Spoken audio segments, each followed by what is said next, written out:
ఆంధ్రుల కలల రాజధాని అమరావతి మళ్ళీ ఊపిరి పీల్చుకుంటోంది. అడ్డంకులన్నీ తొలగిపోయి గ్రహణాలన్నీ వీడిపోయి తన రూపురేఖలు మార్చుకుంటోంది. ఏపీ వాసులు సగర్వంగా చెప్పుకునేలా అందంగా రూపుదిద్దుకుంటోంది.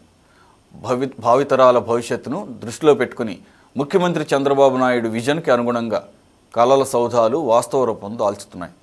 ప్రస్తుతం జరుగుతున్న పనుల వేగం చూస్తుంటే అంతర్జాతీయ నగరంగా అమరావతిని చూసే రోజు ఎంతో దూరంలో లేదని అనిపిస్తోంది.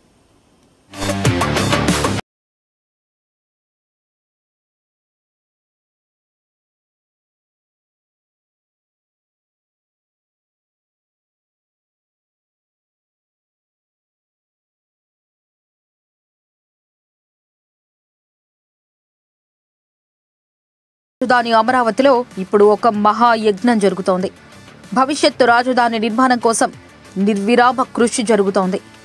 ఎలాంటి అనుమానాలకు తావు లేకుండా రాత్రి పగలు అని తేడా లేకుండా జెట్ స్పీడ్తో రాజధాని నిర్మాణం సాగుతోంది. కూటమి ప్రభుత్వం అధికారంలోకి రాగానే అమరావతి నిర్మాణానికి ప్రాధాన్యమిచ్చి అడ్డంకులన్నిటినీ చెక్కబెట్టింది.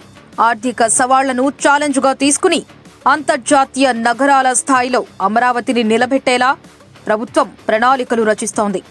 3 ఏళ్ల కాల పరిమితిలో అమరావతిని పూర్తి చేసి ఆంధ్ర ప్రజలకు అంకితమివ్వాలని కూటమి సర్కార్ గట్టి పట్టుదలతో ఉంది.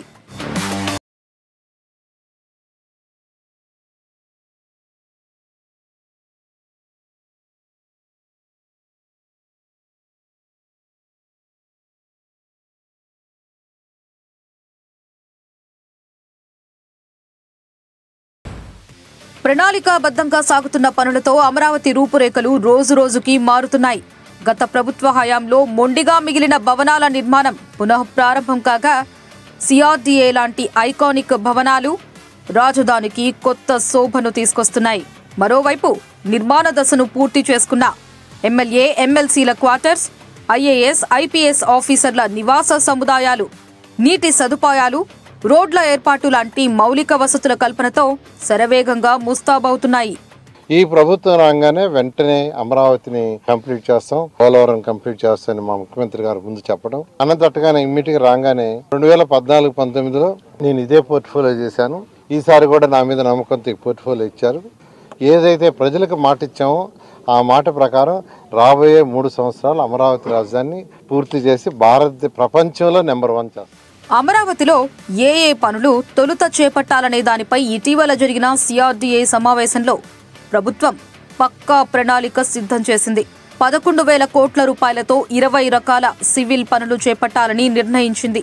ఆ మేరకు అమరావతిలో చేపట్టే పనులకు ఆమోదం తెలుపుతూ ఏపీ ప్రభుత్వం ఉత్తర్వులు కూడా జారీ చేసింది. పెండింగ్లో ఉన్న భవనాల నిర్మాణంతో పాటుగా కాలువలు, డ్రైన్లు, వాకింగ్ ట్రాక్లు, సైక్లింగ్ ట్రాక్లు వంటి పనులు చేపట్టనున్నారు. ఈ పనులకు నిధులు విడుదల చేసేందుకు ప్రభుత్వం ఇప్పటికే ఆమోదం కూడా తెలిపింది.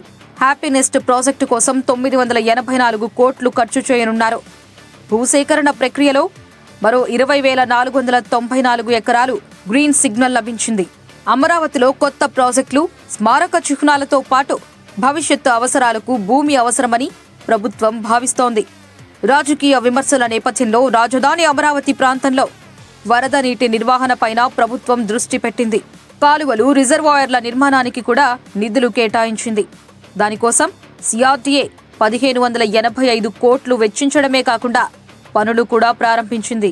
ఏ రైతైతే ముఖ్యమంత్రి గారి మీద నమ్మకంతో అమరావతి రాజధానికి 58 రోజుల్లో 34,000 ఎకరాలు ఇచ్చారో వాళ్ళ మాట నమోదు చేయకుండా ఖచ్చితంగా ఇప్పుడే మంత్రి గారు చెప్పినట్టు 6 నెలల్లో ఈ సమస్యలన్నింటినీ సాల్వ్ చేస్తాం. కొన్ని కోర్టు కేసులు ఉంటాం, కొన్ని డిఫరెంట్ ఇష్యూస్ ఉండటం వల్ల 1 by 1 సాల్వ్ చేసుకుంటూ వస్తున్నాం.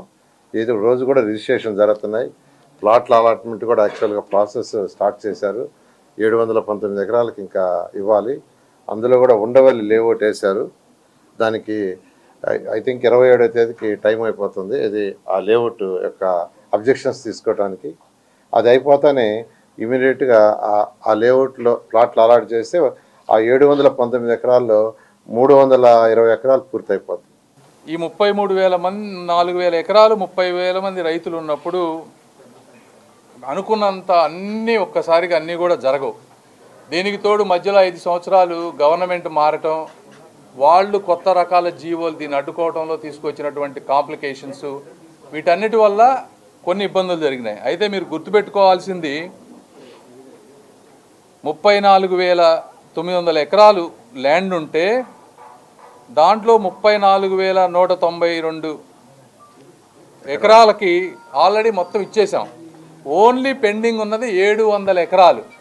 రాజధాని నిర్మాణానికి భూములిచ్చిన రైతుల విషయంలో ఇచ్చిన హామీలన్నిటినీ అమలు చేయడానికి నడుం బిగించింది. వాళ్లకు ప్లాట్లు కేటాయించడం దగ్గర నుంచి మౌలిక వసతుల కల్పన వరకు దాదాపుగా పూర్తి కావచ్చింది. రైతులు ప్రస్తావించిన అంశాలు అనేక కారణాలతో పెండింగ్లో ఉన్నాయని, అన్నిటినీ పరిష్కరించి రైతులకు మేలు జరిగేలా కార్యాచరణ ఉంటుందని ప్రభుత్వం హామీ ఇచ్చింది. ఇందుకోసం కార్యాచరణ ఖరారు చేసింది. రాజధాని రైతుల సమస్యలపై చర్చించేందుకు 3 సభ్యులతో కమిటీని సీఎం చంద్రబాబు నియమించారు. ఈ కమిటీ ప్రతి 3 నెలలకు ఒకసారి రైతులతో సమావేశమై సమస్యలను పరిష్కరిస్తుంది.